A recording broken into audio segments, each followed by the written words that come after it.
Vedeli ste, že posledný James Bond s názvom No Time to Die je najdlhším filmom v celej histórii série? A čo taký Marvel, ktorého prvá fáza mala len 124 minút, no tá tretia sa vyšplhala na 136 minút. Aj keď sa môže zdať, že všetky filmy sú čoraz dlhšie, realita je o niečo komplikovanejšia.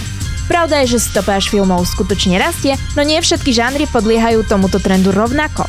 Kým animované filmy, komédie a horory sa s dĺžkou držia okolo 100 minút, podobne ako pred 30 rokmi, veľké blockbustery alebo akčňáky môžu byť v priemere až o celú hodinu dlhšie ako v 80. či 90. rokoch.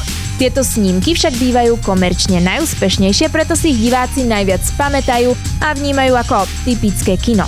Čím vzniká pocit, že filmy sú dnes celkovo neúmerne dlhšie. Na druhej strane dlhšia minutáž nemusí byť vždy zmysluplne využitá v prospech príbehu.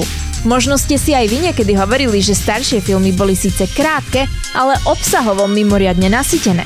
V jednej hodine sa filmárom podarilo dej zamotať aj rozmotať a zároveň nás patrične zoznámiť s daným svetom i jeho hrdinami.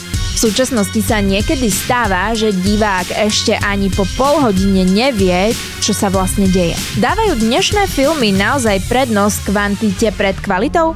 Ak chcete vedieť viac, sledujte náš YouTube kanál Nerdfix.cz.